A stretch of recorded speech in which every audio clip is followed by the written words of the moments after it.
Hello, everyone. And today I'm going to be making a video about the newest episode of Helluva Boss, Masterminds of Season 2. It's episode 11. And but before I get to that, I would just like to say to any new viewers of the channel, if you would like to see another series that includes anthro characters, I'm making my own on my channel, and it will be a mix of comic slash animation. I'll try to upload some videos about the characters and such soon as I work on the pilot. Pilot's still coming along pretty good, and yeah. So if you like Helluva Boss, if you like shows like A Fox in Space, indie animation, indie art, yeah, just consider liking, commenting, subbing, and I also have some animations on my own channel that show off my work. Um, Hopefully, you don't take my reviews too boldly. Just because I would like to say that I do like Helluva Boss. It has a lot of issues with the writing, but the characters are pretty animated well, and that's kind of what keeps me going with the show. Anyways, back to the start of the review. This episode is like it's kind of like the culmination of, I guess, season 1 and season two's like issues. I want to say that I have never, and I probably won't ever like the Blitzo Stolas relationship, mostly because it takes up so much of the plot. Like I can only count on my hand how many episodes do not revolve around the Blitzo Stolas plot line. We still haven't really gotten much in the way of a Luna episode. We just recently got one about Millie, the previous episode before this, but even then I wouldn't really even regard that one as like a Millie focused episode, because it's, spoilers, it has to deal with her basically comforting slash confronting Blitzo on the fact that he has been down in the dumps ever since he and Stolas had a falling out. And the thing about that is that it's really kind of confusing, because the show has a hard time following its own plot lines. So, like in one episode, Blitzo and Stolas will be like best friends, lovers again, and in another episode, they'll hate each other. I don't really understand what they're going with the plot line. But for the most part, for this episode, they do stick to the theme that, you know, they're a couple, I guess, but they have issues, and I would like to assume they're going to stay on this path because of the finality of the episode. Again, spoilers, because at the end of it, Stolas loses all of his, I guess, powers or whatever, but he's basically like banished for 100 years to live out among humans. I mean, not humans, imps, to be like, to live in their part of society, where like all the non-royal people exist. And it's I'm just getting kind of tired of seeing this plotline, because there's other things they can make episodes on, and they just choose not to.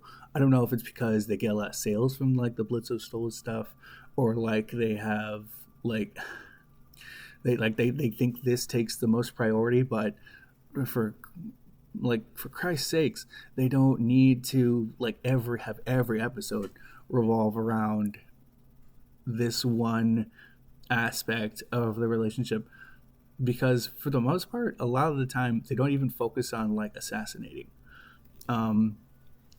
which is was the whole cornerstone of the show. But I guess the pilot, I guess Vivzy Pop decided that the pilot's no longer canon, so I can't even really say if that's what the show's about. Which, if that's not the case, what is the show about? It's drama, but only when it comes to romance. And if you're someone like me and you don't really care that much for romance-based shows, it has a hard time like keeping you gripped in its into the show, because like when the song came on of Mastermind, it just started like sighing and everything, because they'd done a previous song not even related to an episode, but just on the channel, Vivzy Pop's channel. um it basically made me feel exactly like that. I just I almost fast forwarded through it, but I powered through because it wasn't of my taste, I guess. But I have to say that I don't really think the romance is all that well put together, because they're they're like trying to like walk this line of like they're using each other and they actually do care about each other. But the issue with that is that for the most part, it you never really see them interact outside of just having sex. Um, just making love or being like all romantic with each other. You don't really see them do anything outside of that.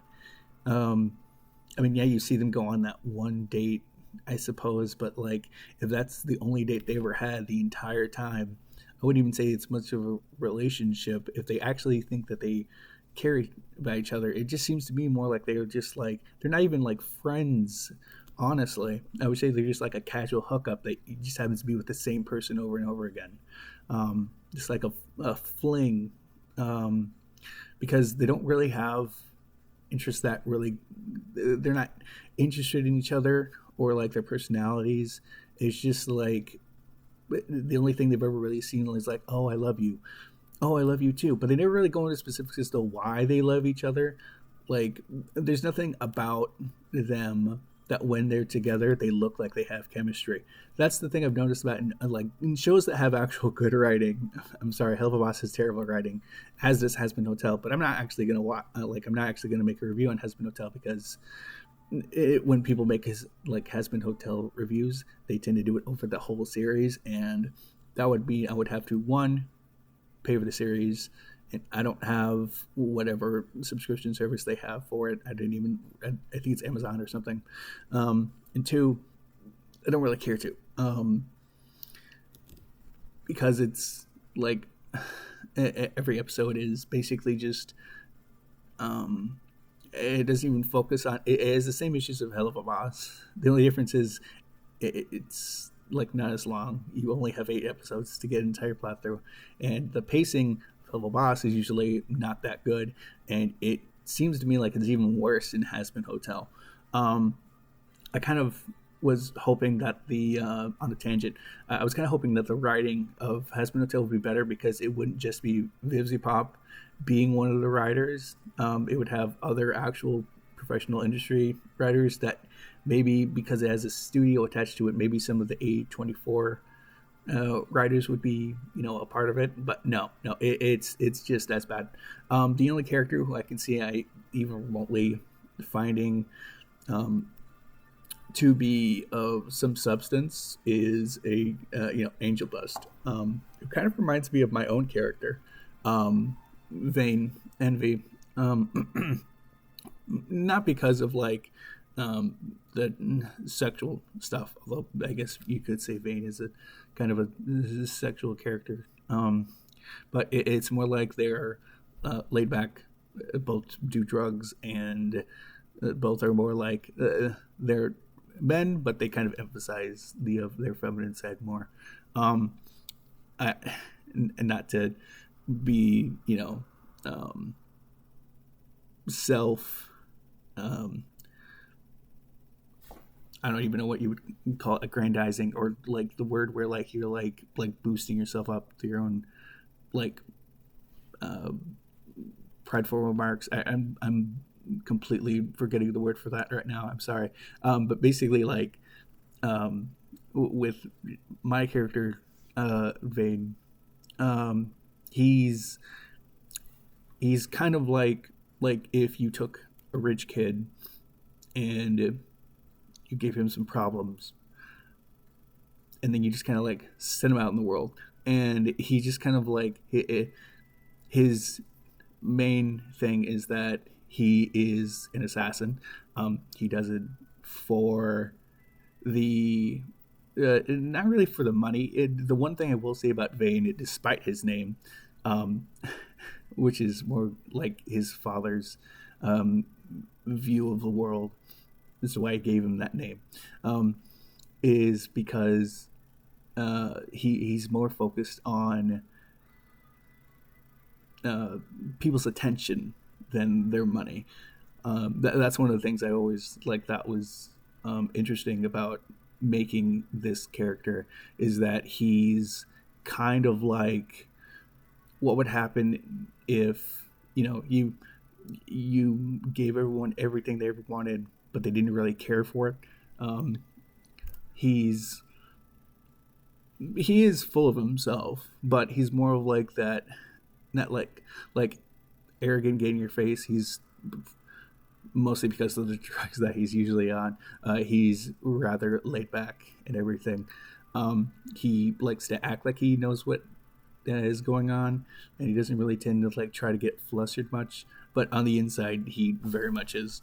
Um, and unlike Helluva Boss and Husband Hotel, and I don't tend to. He's not really much of a like jokey character. I mean, yeah, they make my characters in the show do make jokes occasionally, but it's not a comedy show. And that's the one thing that I really dislike about Husband and Helluva Boss, is because all of their jokes revolve around like sex and like just being vulgar for vulgar's sake. And Vivzy Pop said that one of her inspirations was like South Park and um, some other stuff. I think like The Simpsons or something. I don't know. But the funny thing about South Park is that South Park doesn't rely exclusively off of telling people, like they don't like telling people off by just cursing at them. The thing about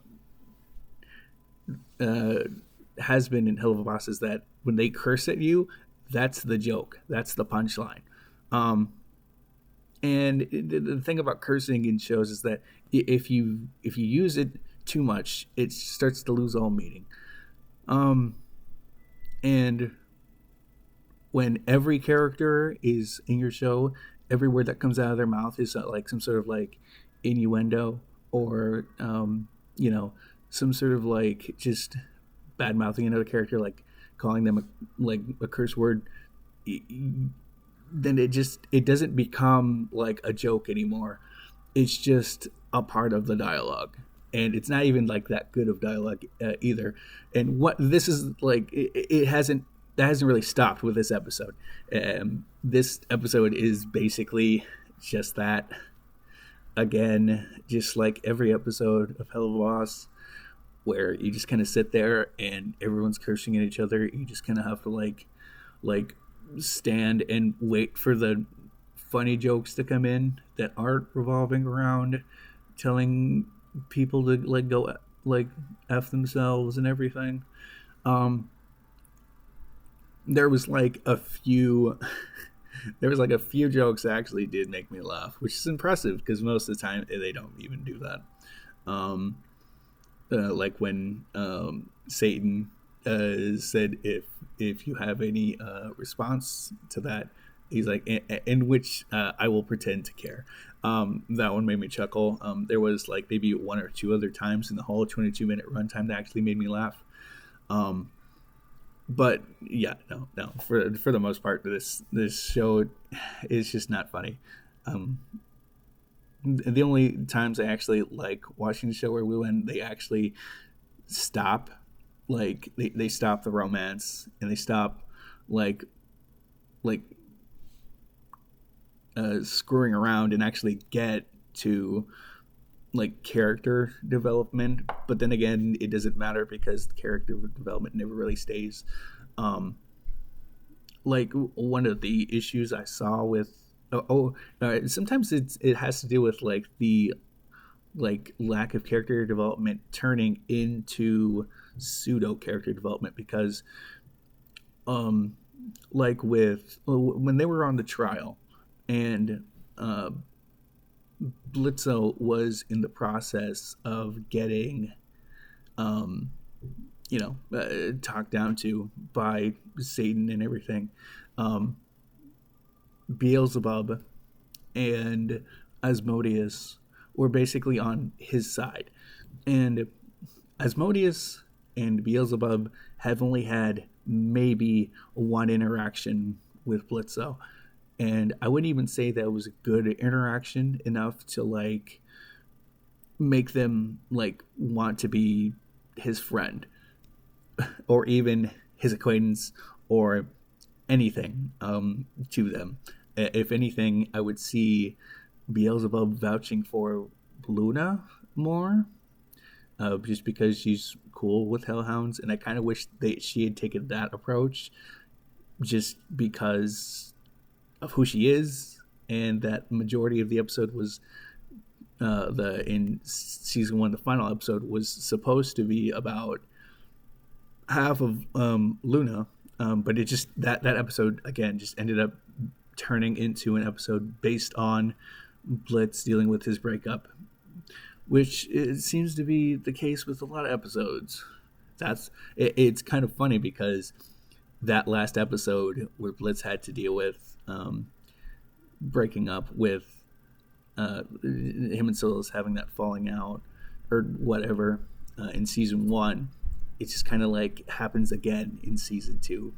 With the episode with Millie before this one, the Ghostbusters reference episode, and it's just kind of funny because they keep rehashing the same old plot lines, and it doesn't get better every time they do it. It actually gets worse, and with this episode, like. Asmodeus as well. I don't know why he was in Blitzo's court, because again, the only one he cares about is Ozzy, and although Ozzy cares about Blitz because they used to be friends, that doesn't really go with Asmodeus. Asmodeus only cares about his friend, and about his lover, and that is basically all he has to deal with it. I don't know why he was vouching for it. And it's just kind of funny because in this whole episode, everyone's talking about how the royalty, at the very least, is talking about how Blitzo kind of, like, if you kill him, he becomes like a martyr or something. But then they don't kill him, but he still becomes like this celebrated figure. And the thing I hate about this show so much, whenever like an episode happens, is that Blitzo is like, I'm sorry, he's just a terribly written character, because no matter how awful, genuinely awful of a character he is, he never faces repercussions. Even in this episode, he didn't really face any repercussions for what he did. He didn't face any repercussions for like last episode when all of his employees like lost all of their money. He didn't get anything from that, get any flack for that. No lasting flack at the very least, like maybe a scolding from Millie, but that wasn't much of anything to really write home about. He often doesn't like, whenever you have a character and they're like a terrible human being, you usually want to see like they're like a dick. Usually you want to see this character get their comeuppance, but the issue with this show is that instead of Blitzo, who is arguably of the four, I wouldn't even call them main characters, Moxie, Millie, Luna, and Blitzo, of all of them, he is the one who he's like, well, they're all vulgar, but he's also like sexually, like he's always making sex jokes. And the annoying thing about this is that his character design is not even like remotely like sexy. It's not remotely appealing. He looks like if you took the alien from the series Aliens and you like whittled it down, like you starved it, and then you painted it red. That's what he looks like. He's not remotely like attractive or appealing as a character design. To be completely honest, he looks like a Muppet. Um, and the very like funny thing is that he's like constantly getting into people's business, just loud, just annoyingly loud. The jokes he makes are the same standard jokes, and the only thing other about him is that, like this episode also goes into it, he's like, I'm a failure and no one loves me. That's it. And in in other shows, like when they have a character like that, usually they tend to be a bit more like subtle about it, but this show does not remotely do subtle at all. And he like like everyone like feels bad for him, like in characters like that where like they're trying to hide how much of like hide the pain. Characters don't really feel bad for them until they realize the reason why they feel bad is because of what the character went through to get them to this point. That's not what happens in this show. In this show, everyone feels bad for him. Everyone thinks he's a great guy. The only issue with him, I suppose, is that he doesn't believe them. But even then, half the time, he's just so overconfident that it just makes you, makes me not remotely care. And that's exactly what happens with this episode. The same thing as with Stolas. Like everyone tries to make you feel bad for him, but the majority of the issues that have happened with Stolas, like it's even especially this episode, it's all his doing. It's him. He's the one who did it. Stella didn't cheat. I don't know why the show loves to make her out to be a villain. Like she is a base. She's like a basic villain, basic, and only reason why she even is like that, like let's say that she is like a terrible human being or demon or whatever she is. Like let's say she's just a horrible person. She still didn't do anything wrong. She still wasn't the cause for him to cheat. The reason why he cheated is because he like that was all on him. Granted, you could say, oh yeah, his circumstance, like he felt trapped in his marriage and he couldn't get out because it was an arranged marriage and like everything. But the issue with that is he wasn't remotely trying to be secretive about it. If he was smart, he would have been like, oh, Blitzo, we can't do this. Or if we are going to do this, we need to make sure my wife doesn't find out. But he's not. Neither of them are remotely careful. But he's like, oh yeah, I'll give you my grimoire if you're careful about being found out. But even if he did get found out, and everything happened the same, he's still his fault. Like, just because your like spouse is like a terrible human being, it doesn't make the fact that you cheated any better. It just makes you also a terrible human being. So he's not getting any brownie points, like any, like, you poor fellow. He's not getting any points for that. Sympathy points. Also, he just honestly half the time he just treats his daughter like his daughter Octavia like an afterthought. And again, he doesn't get sympathy for that.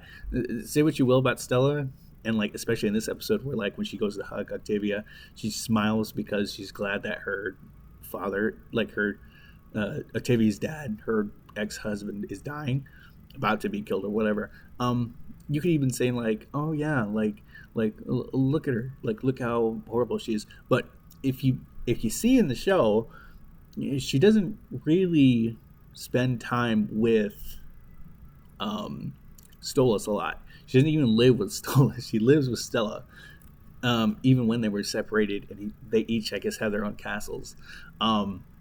So I'm kind of hoping the show does at least one good thing where it shows Stella being at least an okay mother. It's something, anything to redeem her, because otherwise she's just some like two-dimensional villain, and I guess that's what the show might want. But if they do want that, that just seems kind of like simplifying the issue. Like, because then you're just, the show's just trying to paint Stolas in like the light, like a good light, where he's like, oh yeah, he isn't the problem. He never was the problem. It's her. And one of the episodes, I think it's like the very first episode of season 2, kind of like puts all the blame on Stella, I think. I'll have to go back and rewatch it. It's been such a long time since I've seen that episode. Which it was a bad episode. I'm going to be completely honest. It was a terrible episode. But it, even if she is the reason, again, it doesn't make what he did any better. It just makes him an even worse person, because at least she's spending time with her kid. He's not remotely around his kid. You could say like, oh, it's because she took custody of her, but if this is like royalty and everything, and they can like obviously Stolas is a like higher I believe he's like a higher class of demon than her, at least somewhat. They're close, but he's just like a little bit up higher in ranking because of, you know, they're getting married and everything, and his family having the grimoire. But one of the funny things is that one of the other many funny things that I keep referencing is that throughout this episode, everyone's like, "Oh, I don't know who was trying to kill Stolas." All like Stolas knew that she hired an assassin for him, like his wife Stella, and he literally could have just been like, "Oh yeah, she's the one who tried to get me murdered," and then she would have been on trial. But he just didn't do that, which is funny because he even knows that she's the one who hired Stryker because of them in season 1 being in a phone call together. Yeah, but that's basically this episode is, it's kind of a slog. It's kind of also kind of pointless because the only thing that really happens in this episode is everyone feels bad for Blitz, and I guess he gets even more of a fan base than he had before in the imp realm, which is amazing because in every episode that involves imp kind, Blitzo is constantly getting like a smoke blown up his ass, because everyone, even Stryker in the very first episode he appeared in, was like, "Oh, you're an imp who has his own business." Like that hasn't happened with other imps. You're the only one. Like you're really sticking it to the royals or something like that. The show has a really weird thing where like it also tries to show class struggle against rich people, I guess, but it doesn't do it appropriately, and it doesn't do it well. It's just referencing Blitzo and I guess racism and him fighting against racism, even though he himself never references that to any extent. And he also kind of doesn't even like Stolas because of him being a rich, different race than him, a higher class, I guess.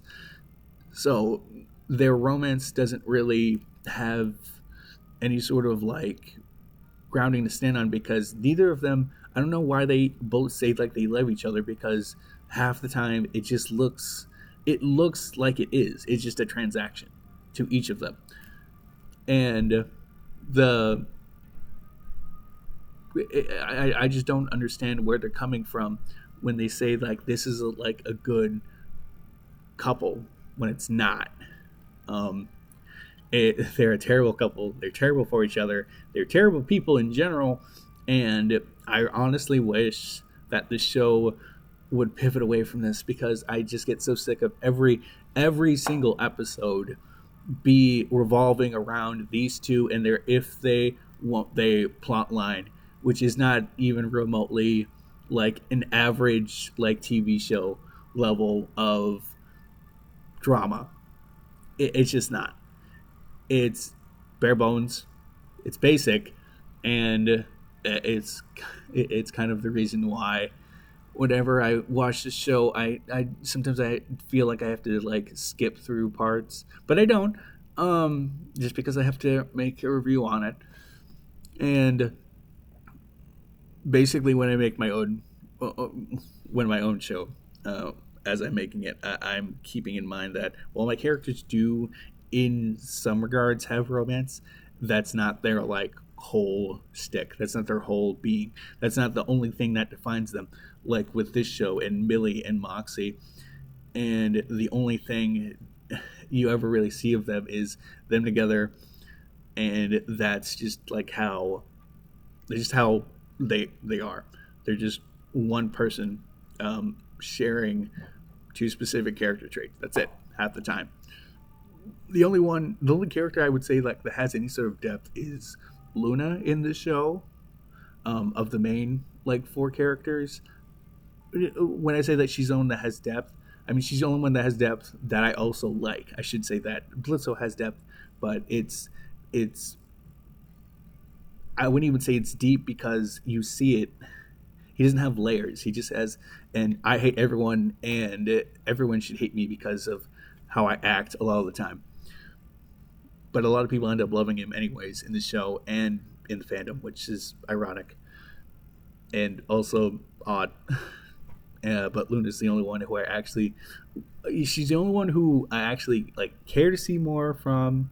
She's the only one that doesn't. She gets the least amount of screen time despite of her popularity. And again, there's still not an episode dedicated to her at all.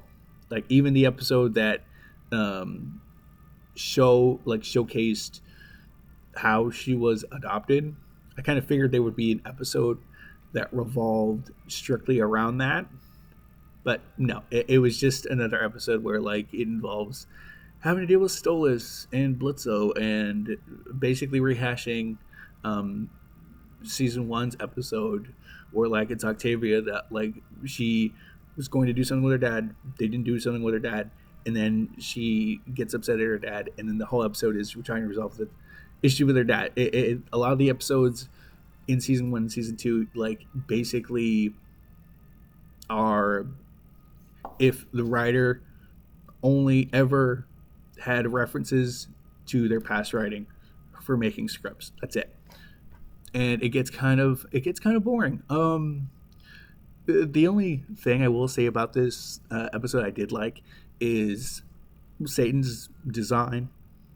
He looks cool, a dragon biker kind of dude, and um, I do wish they'd gone. I wish this whole episode was basically about instead of it being about Blitzo and Stolas. I wish I could save that for like maybe the this feels like a season finale, but it's not. I guess there's one more episode coming.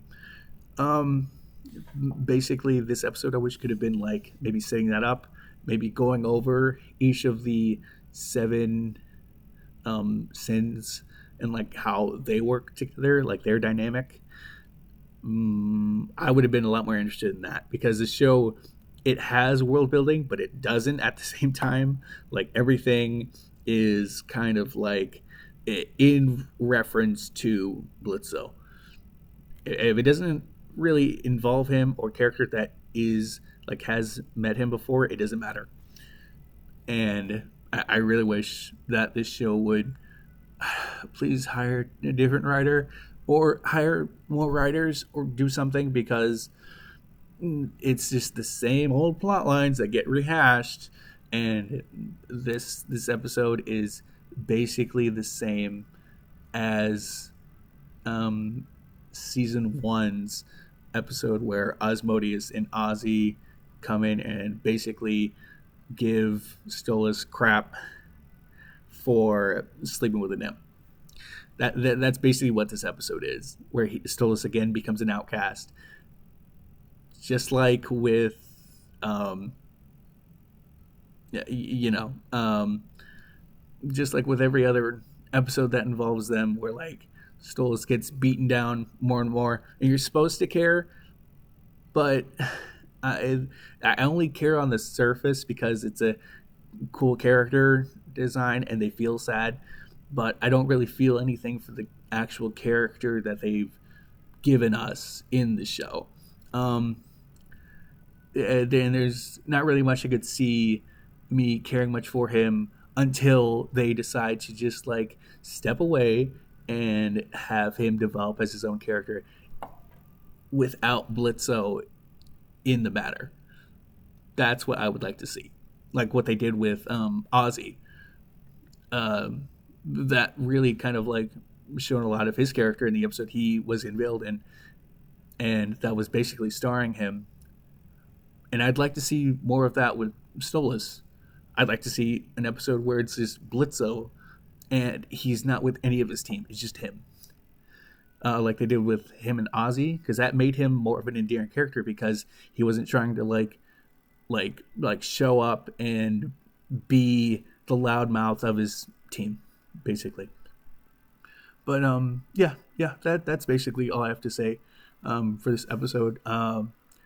Positives is the Seven Sins, getting to see them interact, getting to see more of the how hell works as a society. Granted, when it comes to sinners, I understand why they're like it just seems like I understand why they're separated, because they're not really a part of hell. They're just the souls that go to hell. They're not really from hell. So I can see their lives being unstructured and just basically being everyone screwing everyone over all the time. But when it comes to like hell and the like demons that like live there, that are just citizens that don't really like do anything except live there, like they were born there. Yeah, I can understand that hell needs to have laws. Kind of the same way that it goes for heaven in this world as well. I just wish they were more fleshed out and like maybe set in stone, because every episode it just seems to like flip flop as to whether or not it's a big deal that they go to heaven. I mean, the imp crew or the any other demon goes to the human world, and yeah, but that's basically all I got for positives. Everything else was just a rehash of every other episode, and it gets kind of tiresome after a while watching it. But that's really all I have to say in regards to this episode. Again, I will try to make previous reviews on the other episodes. I just wanted to get this one out because it's the one that just came out, and it's the one that's most fresh in my mind. But I am mainly not, again, a review channel. I am a channel dedicated to my own series. I basically make these reviews because they're animation indie based, and they help keep my channel afloat as I make my own series in the background. But yeah, if you have any questions about my series, if you have any responses to my opinions on this episode or the show in general, feel free to comment, dislike, sub. Everything helps. Thanks.